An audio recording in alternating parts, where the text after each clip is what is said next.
mbokk yeeg xaritu auditeurs yi salaamaaleykum ñoo ngi leen di nuyu kenn ku nekk ci sa tur ak sa sant boole ci di leen ziar di am mbégte di àndandoo ak yéen ci iRadio 90.3 kaddu gi di bàyyeekoo fii ci Ndakaaru dem 97.7 à Thiès dem tamit ca Kaolack ca Kolda Ziguinchor Tambacounda merci de nous recevoir à Podor à Matam à Saint-Louis à Touba Mbacké et puis à Louga di nuyu bu baax a baax tey siyaar El Hadj Mouhamadou Kandji salaamaaleykum wa rahmatullah. waaleykum salaam wa rahmatullah Boubacar maa ngi lay nuyu bu baax di la ziar di nuyu Ibou Fall nuyu suñu auditeurs yi suñu téléspectateurs yi ak suñu internautes yi am mbégte bu baax a baax di ànd ak ñoom ci xew-xewu jamono comme àllarba bu jot xam nañ ni suñu journal fait divers bi la ñuy ubbi. di nuyu bu baax a baax El Hadj Ibou Fall di ko nuyu te di ko siyaare salaamualeykum wa rahmatullah. Boubs maa ngi lay nuyu di xaaral ma dóor marche arrière ma nuyu kilifa yu xale bi balaa muy ëpp suñuy loxo. waaw. di la nuyu di nuyu auditeurs yi ak internautes yi ak téléspectateurs yi samay soppe nag ma taxaw rek daal di leen kii su jël ñi si des nag mooy yéen waa 54% yi ma jox leen bakken rek. man de ni ngay assumer moom a jaaxal. oui parce que réew mi kenn ñemewu fi assumer. mais gis naa ko bëgg a transhumé nag. waaw. ku bëgg a transhumé bi dem fan. jógee ci saaga club bi ñëw ci fans club bi. oui. ëpp naa def. loolu na bàyyi foofu. yow ñii ñu ngi wàññeeku man de ma déggatul saaga sax. nee na ma daal nga jàppale ko jox ko carte de membre. ba tey baax na. laaj Ibou Fall lu muy assumer moom a jaaxal. waaw parce que xam nga réew mi ñemewuñu assumer. daa déedéet. waaw Ibou moom da koy assumer ba pare xool géej. 54% yi moom ñoo ngi daal. bisimilah. ayca xiw journal fait divers yi nañ ko tàmbalee ak l'affaire Macky Sall xam nga fan yi bëri na si luñ ko wax surtout sur les réseaux sociaux di incident bi nga xamante ni am na ci vol Royal Air Maroc di raam ginnaaw bi président du jógee foofu Casablanca pour dem ci Paris alors une dame c'est une sénégalaise également Aïcha Camara lañ ni moom moo ko attaqué ci biir avion bi tuuma wax ko ni ko moom moo faat suñu doom yi nga xamante ni ñàkk nañ seen bakkan ak yeneen kàddu yi nga xamante ni ñaaw na ba ci ginnaaw gi c'est la première dame di Marième Faye Sall moom itam réagir d'ailleurs gis nañ sa version des faits ci benn mbir boo xamante ni Cheikh Yérim Seck moom moo ko fësal que ni jot na jokkoo ak moom mu expliquer ko xam nga y a beaucoup d'interprétation ak ay commentaires ci mbir mi ni mu amee ñenn ñi dañ doon wax ni alors ci jamono bi nga xamante ne ñu ngi koy attaqué ci biir avion bi donc bëri woon na ay commentaires ginnaaw gi on a vu également un communiqué du ministère des Affaires étrangères et des Sénégalais de l'extérieur li nga xamante ni wax na ko ci d'ailleurs moom moo apporté assistance parce que dame bi dañu ko arrêté woon xam nga jébbal ko ñi nga xamante ne ñoom ñooy attekat yi bon li mujj ci information yi mooy bàyyi nañ ko parce que l'ambassadeur du Sénégal bi nga xamante ni moom moo nekk Maroc également taxaw na ci taxawaay bi mu waroon a amee alors ci li Cheikh Yérim Seck mujjee génn moo di Marième Faye Sall moom bi muy expliquer mbir mi ni mu demee nee nañ dañ toog ci avion bi président Macky Sall moom jamono boobu mu ngi lire benn livre tranquillement moom mu ngi woon ci kurusam ci subitement si la ko dame bi attaqué ne ko li ñu dal yow yaa ñu ko teg yow yaa rey suñuy doom ak kàddu yu ñaaw donc tout le monde a été choqué moom elle dit que ni mën nañ ko attaquer moom ça ne pose pas de problème mais on n'attaque pas son mari devant elle donc moom si la réagiré finalement la situation a été vite maîtrisée ci ginnaaw gi comme ni ma ko waxee woon jàppoon nañu Aïcha Camara mais mujjee nañu ko bàyyi ginnaaw taxawaayu mankaanu jëwriñ gi ñu dénk sénégalais yi nekk bitim réew. Alaaji Ibou Fall.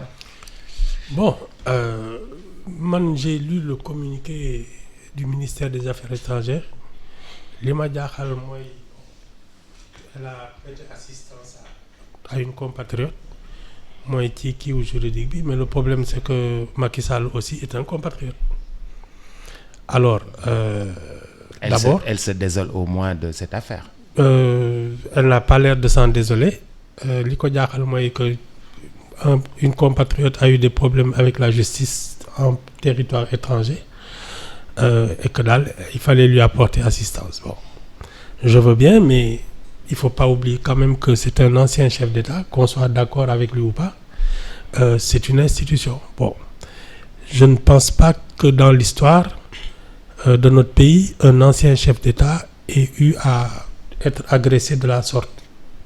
ñoom Senghor ñoom Wade ñoom Diouf. Les gens les respectent. En tout cas, ils respectent l'institution. Tu as beau ne pas être d'accord avec eux, parce que tu ne peux pas exercer un mandat sans qu'il n'y ait de mort. Xam nga nee naa le chef d'État, quand il prend une mauvaise décision, il y a des morts. Donc, tu ne peux pas exercer un mandat, et même deux, qu'il n'y ait pas de victime collatérale, que ce soit de ton fait ou que ce soit l'actualité rek. Xam nga donc loolu du lu ñuy waxtaane. Bon, ce que je ne comprends pas, c'est l'agressivité de cette dame-là. Ça n'a pas de sens. Parce que soudain on a quelque chose à reprocher à Macky Sall, mais la justice est là pour ça. Mais c'est pas un individu de se donner un spectacle comme ça dans des aéroports internationaux. Mais Ibou, depuis quelque temps, on voit que les Sénégalais sont habitués à insulter des gens, à les dénigrer. Non. En politique, non, Ibou. Depuis l'avènement des réseaux sociaux. Non. Boups. Non. Fii la politique a toujours été violente. Le verbe. Mais ce n'est plus de la politique. Sauf si tu considères que c'est la candidature de Macky Sall aux législatives qui est visée. Ça peut être ça aussi. Xam nga ku ci nekk ak sa kii. Mais Boups fii bi ñuy saagante ci affaire politique nii. Ça date de tout le temps. Oui, mais xam nga ampleur bi mu am léegi. Ak l'avènement des réseaux sociaux. C'est ça. haut-parleur yi bari rek. waaw haut-parleur yi bari amu ko woon. Et puis depuis da ngay gis léeg-léeg ñu jël nit taf photom di ko saaga ay ndey di ko saaga ay ndey di ko saaga ay ndey. man sama saaga club bi foo ko teg. ba mel ni yow amoo mbokk wala ñu sosal la mel ni voilà dañ lay dénigrer en fait. Dañ lay dénigrer, c'est du nouveau dans le pays, vraiment le dénigrer. Mais Boups, xam nga y a un avantage. C'est que à la longue, parce que quand tu es su doon exceptionnel. saa yoo déggee saaga da lay choqué mais ñoom xam nga li ñuy naan mitridatisation c'est-à-dire mooy procédé bi nga xam ne pour résister au poison tu ingurgites du poison tous les jours. Par petite quantité. Léegi l'avantage ça va renforcer l'écorce des hommes publics parce que su la wóoree ne nga def dañ lay saaga nga bañ a def dañ lay saaga. di nga mujj def alors les gens qui ont peur de tout ça mais ils sont à l'abri de rien du tout. soo ci mbedd mi nii dox kii xëccoo waxuma la sax ay priorité ak yooyu mais ma jàll rek saagante dem. Finalement les gens vont être habitués à ça et être blasés. comme li Wally Seck waxoon ne wasin na rek lañ ma fi waxagul. Est-ce que waxaluñ ko c'est ça aussi. te dégg ko. daf ko déggul rek. man 3 lectures laa si ama bi si njëkk mooy Ibou Fall bi muy wax concernant le ministère des Affaires étrangères mën nga ko lire ci ñaari sens. Benn bi c'est dans son rôle de défendre benn doomu Sénégal boo xamante ni am na ay jafe-jafe bitim réew xëy na détail bi nga xamante ni comme li ñuy waxee détail de taille la bi mu fàtte mooy que ni Macky Sall également c'est un Sénégalais boo xamante ni mu ngi voilà donc communiqué bi doon na gën a rafet wala mu doon gën a baax bu ñu déplorer woon d'abord incident bi nga xamante ni am na mais ba pare apporter li nga xamante ni moom moo di assistance ak soutien ci soxna si nga xamante ni teg nañu ko loxo te ci ginnaaw gi mujjee nañu ko bàyyi ça c'est un de deux bi ci des ci ñi nga xamante ni ñëpp ñoom ñoo yor nguur je pense que ni message bi loolu la et loolu la ñu war a lire Macky Sall bu daan voyager fii toog na 12 ans avion présidentiel lay jël moom képp ak ñi mu bëgg a àndal ak ses gardes du corps tey am lépp loo xamante ni moom moo di confort bi mu soxla ci biir avion présidentiel bi tey gis nañu buy voyager moom ak ay nit ñoom ñoo koy bokk compagnie lay jël comme yeneen yi donc loolu mooy jàngat bi nga xamante ni moom moo ci ëpp solo. Boubacar, le pouvoir est éphémère, c'est comme la force, c'est comme la beauté, c'est comme autre chose. tey il faut ñuy bàyyiwaat xel ci loolu bu baax, moom moo tax képp koo xamante ni suñ borom dénk na la, muy ñoom ñi fi nekkoon, muy ñoom ñi nga xamante ni également dem nañ ak ñiy war a ñëw di, il faut ñuy bàyyi loolu. tey le président Diomaye ñu ngi koy tooñ chaque fois mu ngi jël avion bi di tukkeek yooyu, avion boobu moom le président Macky Sall doon occupé.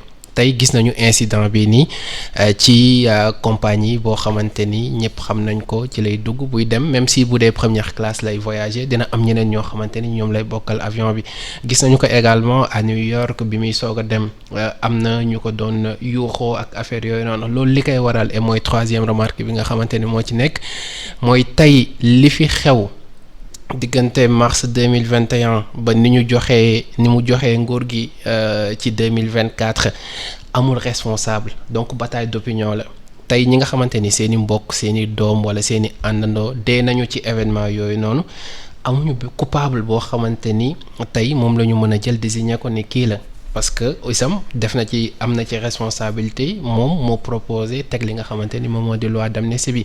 donc foofu noonu bataille d'opinion la. ñi nga xamante ni ñoo fi nekk dañ naan leen seen responsable moo ngi nii, c'est Macky Sall, moom moo génnee ay policiers am ak ay gendarme am ak ñi nga xamante ni ñoom la àndal, ñoom ñoo rey seeni doom.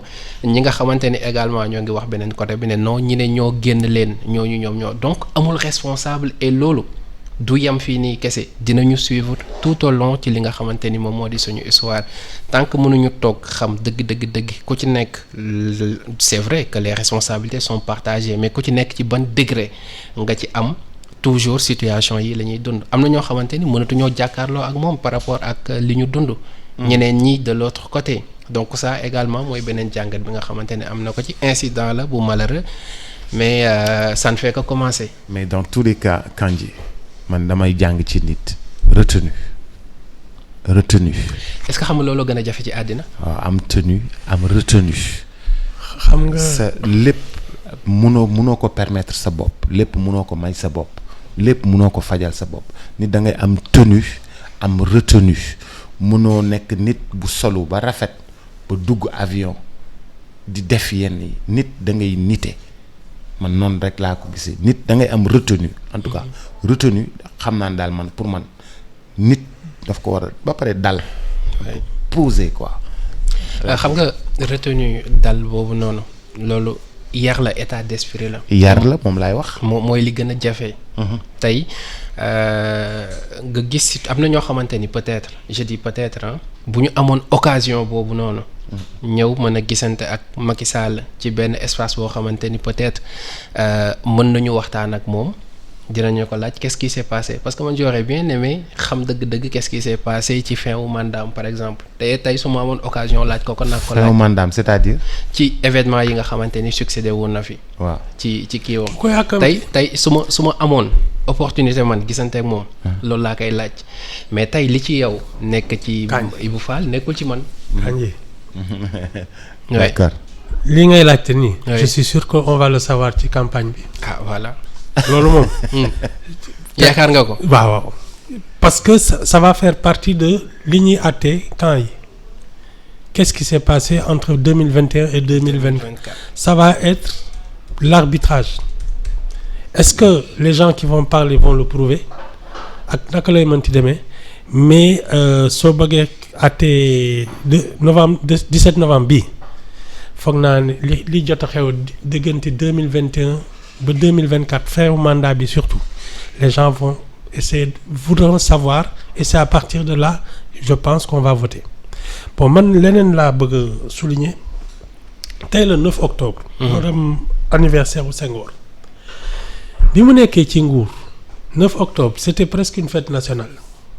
Senghor. ah oui, nit ñi man je me souviens mës na am benn ministre la woon bu doon taasu bésu jàmbur du bés jour boobu. laay doog a dégg c'était l'anniversaire de Senghor. foog naa c'était, en tout cas c'était un chiffre rond, mais le parti socialiste ak Sénégal yëpp joyeux anniversaire. 7 septembre tam soit xewoon Abdou Diouf ku ne fu ne lay fële naan kii Abdou Diouf machin et cetera Wade tam et cetera sa nguur su jeexee ça tu tombes dans l'indifférence. Pour te dire que même ces choses-là, il faut les remarquer. sa nguur bu jeexee tu tombes dans l'indifférence. jeex na tu deviens quelqu'un d'ordinaire. léegi nag lan moo ciy des mooy li ñu fi bàyyi. su dee am na woy. voilà xëy na voilà ñi koy bàkkoo ñooy ëpp ñi koy ŋaññ mais de toute façon il y aura toujours l'un et l'autre. parce que personne ne fait l'unanimité. moo tax soo nekkee ci dara defal loo xam rek. ndax soo fay jógee it nga jóge fa ci jàmm. mais Boubacar aussi posé nag lu am solo mooy tey ñi nga xamante ni ñu ngi fi woon mooy ñi fi jiitu tey koo ci dajeel wala ñi nga xamante ni ñu ngi dem fenn bu ñu demee ñañ fay fekk ba tey xorma boobu noonu mu ngi des. léegi qu'est-ce qui se passe est-ce que entre-temps ak génération bi nga xamante ni mu ngi ñëw loolu dafa dañandi. wala c'est parce que événement yi fi jàll moom moo tax peut-être li ñu mënoon may Abdoulaye Wade may ko Abdou Diouf mënuñu ko may Macky Sall. non mais et puis kañ waxante dëgg Macky Sall génnagul ci géew bi il est tête de liste. ouais il est encore dedans. et man li ma leen wax parce que gis nga bi mu annoncé ne que dootul bokk su yemoon ci loolu gëm naa ne. il aurait eu une sortie plus honorable mais nii même ay nitam dañ ko bàyyi dernier mois mandaam yi. même ay nitam dañ ko bàyyi. waaw astamalaan mi nga xam ne nag daf leen jot a def ci kaso beeg yooyu non c'est lui qui a foiré sa sortie. il va la payer te je te dis su fexee ba ñi nga xam ne àllum neen ñu ngi koy kii. il y a un ministre qui a parlé de haute cour de justice. ouais ils brandissent même la haute cour de justice. nee na ministre yëpp ay wuy. baax na daal non mais xam nga teel a wax bi nag. parce que tu sais pas qui sera majoritaire le 17 novembre. na moytu nag haute cour de justice bi woo ko moom. non Ibou. mais tu ne sais pas qui va être majoritaire. su ko neexee ne teg haute cour de justice mais après le 17 novembre la ñuy xam kan mooy contrôler assemblée nationale ak monter gouvernement su ko neexee nag mu bàkkoo ko. mais yow yaakaaroon ni ñoom ñii dañuy laal majorité de. tu crois. waaw. baax na. Ibou mënuñu leen jox. bopp ci la man la vérité est au fond des urnes. su la neexee nag nga bàkku sooy dem bàkku sooy dellu si daal moo gën. mais argument de campagne la. waaw mais nag c'est à double tranchant. oui. mais il faut prendre le. parce que man lenn de moo ma wóor. oui gannaaw coow événement yi fi jot a am diggante 2021 2023 seddagul. et li ko mën a seddal mooy un procès. qui a fait quoi. parce que enquêteurs yi je suis convaincu que ils ont fait leur travail xam nga li ma la wax léegi nag après le 17 novembre. Je suis convaincu que le prochain gouvernement va remettre cette affaire-là amnistie bi la ñu war a tëbal loi d'amnistie bi. la ñu war a tëbal. Ibou li ndeeti ci réew mi problème bàyyi ñu liggéey. non mais attends ñëw leen ñu liggéey suñu réew mi on ne peut pas faire. Ibou ñëw leen ñu liggéey suñu réew mi on ne peut pas faire l'impasse sur 80 morts. Boubs ñi deelee kenn mënu leen expliquer dara c'est pas une histoire de way vraiment kii ngëmal yàlla tàppal soxol non qui a fait quoi ndax mu bañati am. parce que si on ne sait pas qui a fait quoi dina amaat problème dañ koy faj ba mu wër. mais kii lii nii ñu bàyyi ko mu sedd dina amaat c'est tout. Ibou te ñoo liggéey réew mi te bàyyi. waaw mais ci liggéey bi la bokk. ci liggéey bi la bokk. faire respecter la justice. pour man nu ñu war a def ba réew mi juboo réew mi bàyyi saaga. réew mi àndandoo. réew mi àndandoo di tabax. on n'est pas obligé de s'aimer pour travailler. waaw. lii am mooy que chacun remplisse ses fonctions nous sommes en démocratie il y a pas d'unanimité xam nga lan mooy dëgg il y a une justice il y a des forces de l'ordre il y a loolu mooy fonctionnement république et que chacun respecte les lois ay noonu ñu bëgganteeg yooyu yëfi tappale la ça c'est de l'émotion. c'est de l'émotion te fii xam nga ni même dans les familles là du ñu bëggante non arrêtez ça. ñun noonu lañ mel. non Ibou ñun noonu lañ mel. ah oui si on se base juste sur l'émotion Boubs. ak ni sénégalais bëri melo. waaw non kon chaque jour ñu jël direction différente. Le vrai problème c'est que la République doit exercer son autorité. La loi se fait respecter. ñëpp xam ne lii moo ñu tënk. c'est aussi bête que ça amul leneen. bu dul loolu lu ñu neex la ñuy def. mais attends suñu toppee suñu bakkan fii dafay sotti. mais situation bi délicate na aussi yow tu as ton président boo xamante ni il en a bénéficié sa premier ministre ñeneen ñi nga xamante ni ñu ngi ci et même ñu bokkoon ci nguur bi fi jóge nga xamante ni doon nañ leen joxoñ baaraam ci mbir mi nan la ñuy defee loolu lépp nan nga koy tëggee de sorte que ni. la justice. parce que déjà dëkk bi. la justice n'a qu'à faire son travail.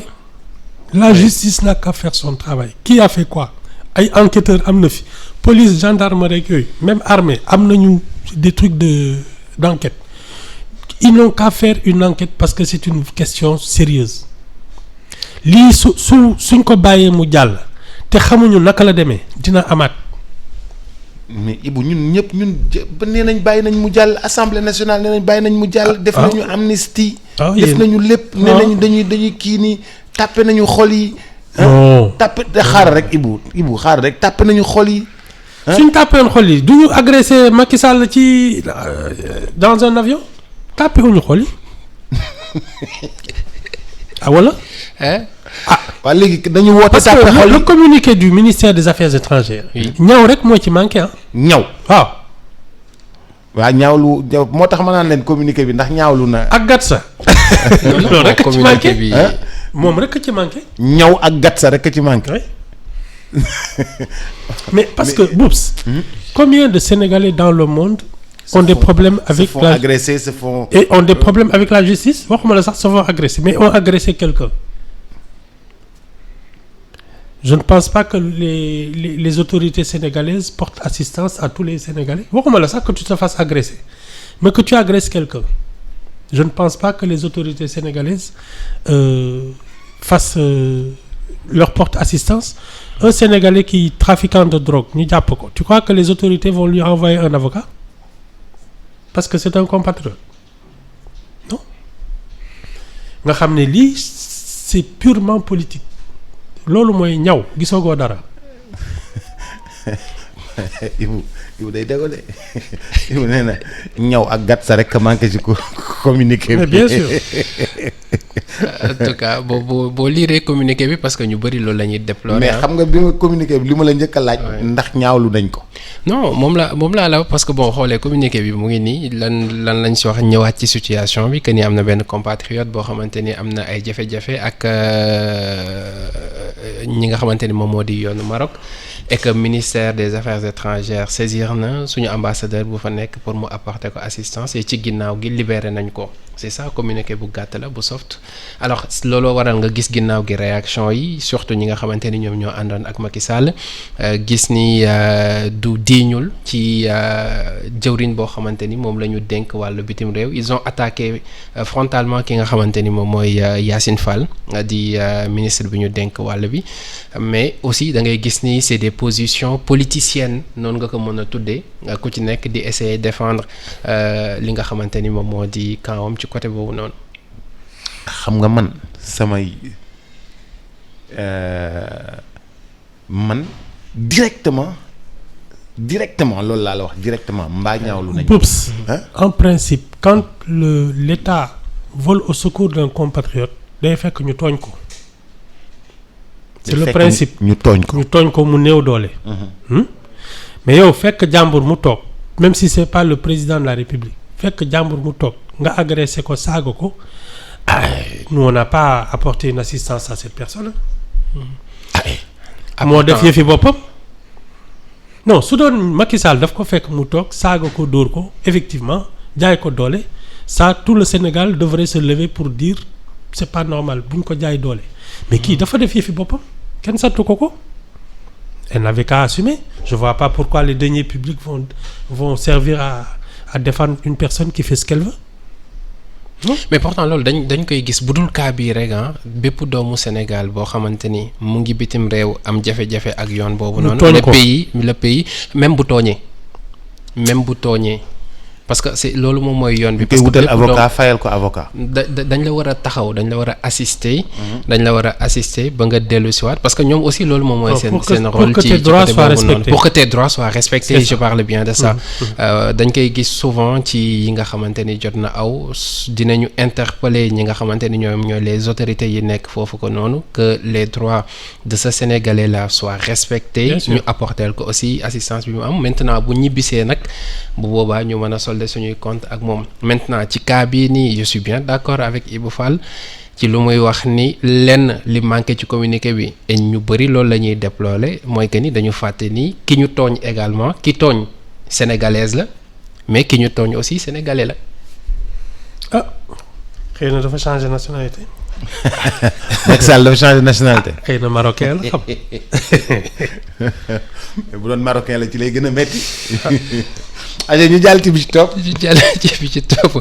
alors di benn kër R+1 bu daanu fii si Wokam gis nga ni wax nañ ko ci lu bëri nga xamante ne ay locataires ñoom ñoo fa nekkoon sorewul dara ak fi nga xamante ni moom moo di kon foofee ca Wokam ginnaaw gi itam ñi nga xamante ni ñooy élément yu gendarmerie yu brigade nationale des sapeurs pompiers la wax plutôt dem nañ fa heureusement amul kenn koo xamante ni ñàkk na ci bakkanam ci xibaar yi nga xamante ni mujjee nañ ko joxe alors muy indiwaat problématique gu kër yi nga xamante ni ñu ngi koy tabax et souvent duñu respecter les normes. di koy luye ay doomi aadama ñu ciy nekk ba bu daanoo war a mu am yenn problème yi ñu ci bëri yëgandoo ko. problème la moom boobu ba tey chaque jour ci journal fait divers defe naa dinañ am ay kër yu daanu. kër gu daanu kër yu màbb étage yu màbb tabax bi sax tabax ba yàgg tabax bi màbb je pense que on a un sérieux problème avec ci respecter les normes de construction. Non mais le premier problème boobu ñun bañ nañ ko ba on a même plus d'école d'architecture xam ne am nañ problème école d'architecture bi fi am c'est une école privée. Hein? Dans un pays normal il y a une école d'architecture publique. ñun amuñu sax école d'architecture publique. école des beaux-arts école d'architecture. waaw ndax amul école d'architecture bi fi nekkoon publique. tëj na yàgg na. kon c'est normal ñu am problème ku jàngi architecture bitim réew nga jëm wala privé. waaw parce que fii da ngay fekk benn defar tab nu mu toll ñuy defar brique. waaw waa ji muule. moom ngay ñëw rek ne ko defal ma kër mu tegle ay briques ba affaire bi. yegg 3 étages waaw. ba affaire bi di yegg ñaata étage. ñetti étage. waaw. nga chaque année nga ne war nañ fi mën a yokk ñaari néeg. ba jékki-jékki kër gi basculer. non ñun kay ñu ngoog rek. non tu sais waxuma la que et on revient toujours à l'essentiel. C'est la République qui doit faire respecter son autorité, faire respecter les règles, parce que ça va jusque dans ce détail-là. kuy tabax architecte nga koy waxal. mais fii ci cité kër góor gi xanaa architecte defaru ko. lu ma ci xam. mais koñ yi gisoo nu mu mel. tali waaw. mais xam nga man ban moomu gënoon yéen. Almadi bi ñu commencé defar tali yàggul. mais Almadi ay Gymkhana nga doon dem. Almadi ay yow Gymkhana yow. Gymkhana ay yow Gymkhana xam nga Gymkhana. ay yow Ibou Fall yaa yàgg. Gymkhana la c'est exactement ça. non mais c'est que Boubs xam nga quelle est la différence entre lu mel ni ay quartiers comme ay Almadi ak nu mu tudd. Cité Keur Gorgui. C'est que ñii ceux qui ont été attributaires de l'eau sont des familles aisées. Mais ça n'a aucune différence avec la banlieue lointaine nga xam ne c'était des familles à condition modeste. Parce que amul benn kii ça n'a pas été aménagé du tout. nit ñi daal dañ leen di xottil ay terrain ne leen débrouiller. mais amul xoolal koñ yi nu mu mel. amul tali. amul kii nii kenn defaru ko. mais da ngay ne architecte ndax architecte. non ndax benn nit a waroon nag di tracer. non c'est le ministère de l'urbanisme normalement. balaa ñuy commencer di séddale. mais dañu war a def la voirie yi ak yëpp. assainissement yeeg yëpp ça commence comme ça mais ñun fii non da ngay jékki-jékki ñu ne fële àll bii moom vraiment. neex naa dëkk waaw neex naa ngelaw li sedd de. jékki-jékki nawet bi ñëw foofu yëpp tëmb nga naan mais lu fi xew. non li muy wax naan on fait tout en amateur. non on fait tout en amateur.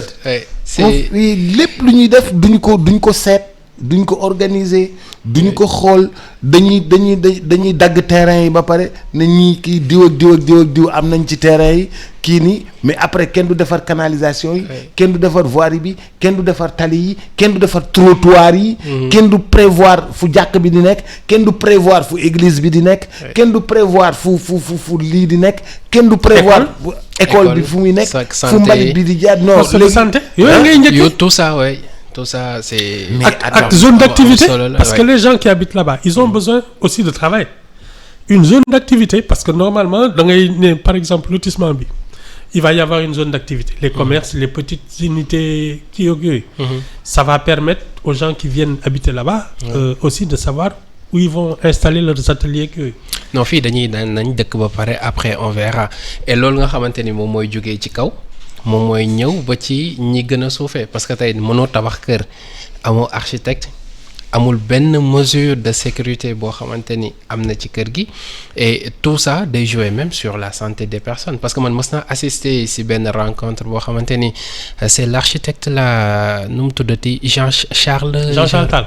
Voilà c'est Jean-Charles Tall moom moo ko doon def di expliquer fii ci Sénégal suñu dëkkuwaay yi nu mel. Impact bu muy am si nit yi ak seen nekkin kenn mënu la ko expliquer. parce que xam nga dañuy wax sax dëkkuwaay beeg affaire yooyu noonu impact rek déjà bu muy am ci nit yi ak seen nekkin kenn mënu la wax conséquences yu ci nekk nu mu bëree. mais lu tax grand place bëri. lu tax grand place bëri. waaw mais parce que les maisons ne sont pas confortables. sa kër su neexee doo dem toog grand place. non Ibou li ngay wax ni c'est sociétal. mais Boubs yow sa kër confortable. waaw nga am lépp ci biir waaw mais looy wuti grand place. damay damyee wuti péex. dañuy wuti péex. damay bëlot dañuy bëloti. waaw ñu dem ci gaa yi bëloti maa ngi ci gaa yi. non da ngay wuti péex. d'abord. wala nga toog bunti kër gi di wupp. c'est que sa kër parce que ça aussi xam nga aération ci kër yi yooyu yëpp même la lumière nu mu war a duggee. tout ça c'est important. mais malheureusement duñ si bàyyi xel. non am na ñoo xam ne bu ñuy tabax lu ñuy njëkk a taxaw. mooy tey nan laay defee ba air di dugg nu mu war a duggee mais la lumière du jour également ça c'est important mooy li ma la doon wax sànq conséquence ci nekkinu doomu aadama bi. loolu daf ci am solo. mais xam nga le moo tax quand on dit qu'il y a des chômeurs ici alors que tout est à faire xam nga loolu jaaxaan la ce qui manque c'est la formation pour que ñun ñuy mën defar suñu dëkk parce que l'école publique doit produire des bâtisseurs de nation. loolu mooy wax ji mais regarde ce qui se passe même l'habitat nii. ce doit être des choses qu'on apprend très jeune. nga xam ne yow ta vocation pour nga nekk maçon wala leneen. jusqu'à l'architecture mais il y a des étapes intermédiaires. kilifa gi mi ngi xamal ni école polytechnique bu Diamniadio Amadou Mahtar Mbow bu bees bi am na léegi département architecture. moom est-ce que ubbi na. waaw Amadou Mahtar Mbow ubbi na de non mais je te dis école d'architecture publique. waaw toog nañ fi lu yàgg amul. public. benn bi amoon daal elle était privée. mooy bu ñoom Jean-Charles Tall bi. ah d'accord c'est ça. muy noonu alors bu ñu jógee foofu ñu ñëw ci histoire bii nii entre jëkkër ak jabaram ginnaaw bi nga xamante ni sa femme mu ngi koy accusé d'infidélité si la interrompre grossesse boo xamante ni amoon na ko de 9 mois alors l'histoire comment ça s'est passé ñoom ñaar ñu ngi doon 5 mois là wax plutôt 5 mois je m'excuse. balaa ngay dem ñu ne mu ne ba pare immeuble dañ lay louer immeuble te amoo foo gaare. waaw ça aussi. yow waajooju. député bi. Cheikh Bara Dolly bi muy wane immeuble beeg yooyu. kii yéegi-yéegi nga gis oto yi rang nga naan mais amul garage amul parking. dañ koy fàtte de. ci la bokk dañ koy fàtte de. ci la bokk de Cheikh Bara Dolly ak maa ko faa. flotte oto la am. waaw man daal muy wane immeuble beeg yooyu dinaan moom di wane oto yi nag naan bii moo duggoon xaw ma lan bii pour dem marché la bii xaw ma pour dem campagne électorale bii xaw ma lan expliquer yëpp maa ngi naan waa mais wala garage. Ibou c'est difficile. Ibou da yàq sama àdduna Ibou Fall yàq na sama àdduna kañ. c'est difficile. non kañ Ibou Fall yàq na sama àdduna. du yow kese. ah du yow kese. non. non ñun ni ñu mel. non ñun rek ko mel. non ñun xam nga et puis c'est malheureux hein, c'est que on fait tout en amateur. mais gis nga suñu amoon sax ay cinéaste professionnel. soxlawuñ sax scénario génnal ak sa caméra. di filmer néega mais am na ku ma ne bi problème yi di am fii nii ay problème 2021 ay kii nii après ay affaire Macky Sall amnistie ma ne ko ça y est on a amnistie les gars vraiment c'est bien on va retrouver la paix mu ne ma seen dëkk bi comme Netflix. seen dëkk bi comme Netflix. non je te jure. film yëpp am ci ak biir sa caméra rek di dox. tu as pas besoin de scénario. da ngay gis ay scènes comiques yoo xam ni. non mais attends. seen dëkk bi comme Netflix. ah tey ngeen guerre suba ngeen reyante gannaaw suba ngeen ànd. gannaaw suba ñu ne. ngeen lëngoo. naan ñoo bokk ndey ak baay. bopp xaw ma lan benn bopp la xaw ma lan. benn bopp la kenn mënu ko suba ngeen ki jaar fii. zini mu ne ma seen dëkk bi comme Netflix. les séries s'enchaînent. en tout cas organisation et méthode. waaw organisation et méthode. boom waaw bureau organisation et méthode. non xam nga. malheureusement mais bañ nañ ko ba yow soo jéemee organiser xam la lañ la wax. tubaab nga te xam nga tubaab nga léegi saaga la kii tubaab la. boo fi nekkee di organiser di jaarale yoon di jaarale yoon yeeg yooyu. waaye kii tubaab la waaye. mais tubaab la nag moom gannaaw saaga ndey booboo ci toog. jukkee tubaab la yor. tubaab la. fekk yow lu organiser lu baax la. je te dis non. ngay ñëw heure nii point ñu ne la 9h nga ne point 9h pile. da ngay gëm service. dañ lay mere. xool ko mu mel ni bouton. waaw gëm service comme bouton. gëm service xam nga gëm service rek problème la. yow nga war a liggéey ñu naan da nga gëm service. ñun daal ñoo mel noonu. ma daal xaw ma on est doté de quelle psychologie madame. monsieur et madame donc voilà pour une histoire d'infidélité moom la ko sa femme doon reproché ginnaaw gi mu ngi woon ci état 5 mois c'est la interrompre grossesse bi mais xam nga loolu dañ koy aaye. ci réew mi. di yàq biir. ci la ñu ko c'est un avortement wala. avortement bien sûr. d'accord foog naa ne fausse couche la. non avortement. ok alors si la ñu ko yóbbu ci kanamu yoon moom nag bi mu taxawee ci kanamu àttekat yi li mu wax moo di borom këram daal daanaka du doylu. parce que à chaque fois mu ngi ànd ak ay xale yu jigéen te moom li fi jot a jaar yëpp moom moo fi nekkoon di koy muñ ba ci état bi nga xamante ni ci la toll nii borom kër gi weddina li ni mel mais comme que xam nga ni lu jëm ci wàllu grossesse la ak yi ni mel présenté nañu ko procureur ngir interruption volontaire de grossesse muy yàq ëmb et que yoon dina def liggéeyam ci wàll bi. xam man lan moo ma jaaxal. alors. dafa am ñaar yoo xam ne pour man c'est incompatible. c'est incompatible. waaw mooy lan. polygamie ak infidélité. soit on est polygame soit on est infidèle mais mënoo am nekk ci dëkk polygame ba pare naan infidélité am na wala du loolu. il y a quelque chose qui est incompatible dans les lois. soit on est polygame soit on est infidèle. mais ñaari tout le monde n'est pas polygame. n'est pas polygame waaw. en tout cas c'est toléré. la polygamie est tolérée. comme nee nañu koy mën nañ dem ba 4. waaw ñii sax dañuy am secours. waaw. kon kay affaire infidélité nañ ko bàyyi noonu. mais am na ci parce que polygamie choix la Ibou Fall. waaw. en tout cas daal man daal aux yeux de la loi. soit la polygamie est interdite soit l'infidélité est permise. Ibou. c'est l'un ou l'autre. Ibou liñ lay wax bëggoo ko dégg. bëgg ko dégg kay. liñ lay wax. bëggoo ko dégg. xam nga ni fii dëkku polygame la. ah kon kay jeex na. waaw c'est terminé kon kay l'infidélité mais ñëpp- est même encouragée. mais ñëpp ñëpp ñu polygame. Elle est même subventionnée. mais xam nga am na ñuy def choix nekk monogame par exemple. am na ñoo xamante ni bon de fait moom la ñuy doon. parce que waaw. seen diine loolu la nangu. waaw. mais yooyu yëpp ci dëkk bi la nekk. et Dëgg pourtant la. loi bi si kaw ñoo ñëpp lay dal. Ah, Ibou ah. Fall. ah ce sera léegi le- infidélité day am ci benn côté. Dëgg politique am beneen. ah waaw comme kay on est un pays polygame kay nañu subventionné sax l'infidélité. waaw Ibou arrêté. te déjà yi. Non, il faut qu'on nous dise soit c'est la monogamie et effectivement l'infidélité, c'est-à-dire n'est pas permis. voilà. Mais quand on tolère la polygamie kay on subventionne l'infidélité, mu jeex prime à l'infidélité. doo wax ak moom. non du ma wax ak moom Kandji du ma wax ak moom saa waay xam nga lu mu bëgg kii dafa mel ni genre avocat yooyu nekk baro. waaw lu mu la bëgg a wax rek la lay wax. li ngay bañ a dégg. waaw li ngay bañ a dégg rek la lay wax. li ngay bañ a dégg la lay wax ba pare da la koy tuuf sa nopp ba pare argumenté la ko dem toog waaw ba pare bàyyi la yow sa nopp du bourdonné. Man daal il faut qu'on m'explique. Ah waaw comment on épouse 3 autres femmes sans au moins wala xam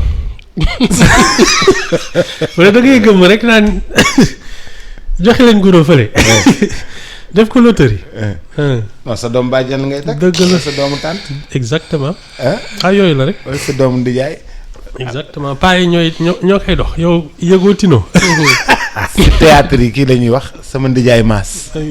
waaw sama ndijaay maas de nee na daf ma may jabar. voilà c'est oui ça. mais fii sama aussi ndijaay maas nee na.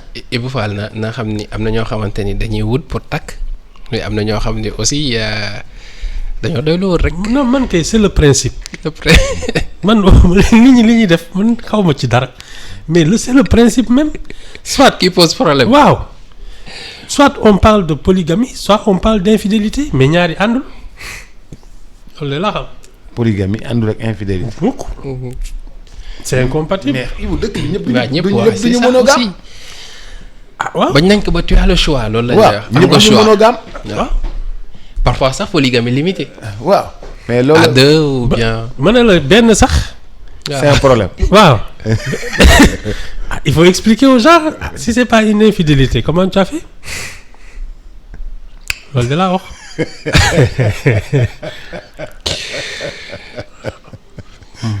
benn sax c'est un problème. Ah oui. Non, man kay c'est le principe. Soit on est polygame, soit on parle d'infidélité. Mais dès qu'on accepte la polygamie, infidélité kay kenn mënut ko tudd.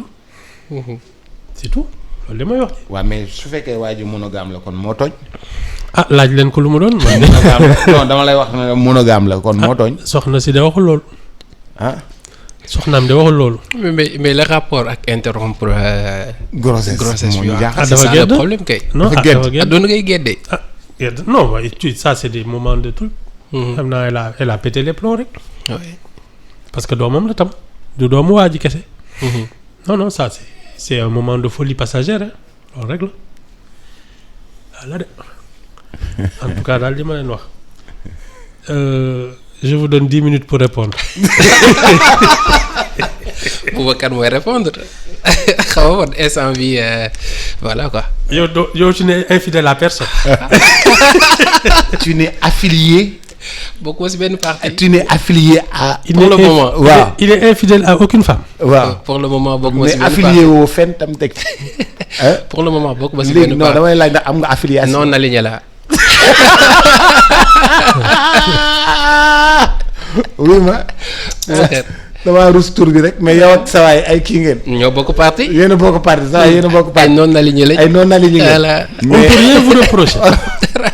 pour le moment. Hein? Voilà. Pour le moment on peut rien vous Ouais, pour reprocher. le moment c'est ça. sa amul benn affiliation. ou non aligné. candidat indépendant. tooñuñu kenn. oui ma Ibou. am na benn ndaw su fi jaabante di ñëw di taxaw fi xaw ma Déet waay. nag waaw xaw ma ndax dama ko war a wax ay parents xaw ma. seede bi daal wàññeeku na. seen julli bi. maa ngi lay gërëm bu baax di la sant Mouhamadou Kandji. merci Boubacar jaajëfal Ibou Fall c'est toujours un plaisir. oui bien sûr partagé. Alaaji Ibou ñoo ngi lay gërëm bu baax di la sant. waaw ba suba ak jàmm. ba suba ak jàmm incha allah jërëjëf mbokk yeeg xaritu téléspectateurs yi ak auditeurs yi ñoo ngi leen di gërëm bu baax di leen sant dig daje incha allah ëllëg ci iRadio 90.3 léegi léegi Cheikh Sarr borom xorom ci cin dans quelques instants à tout à l'heure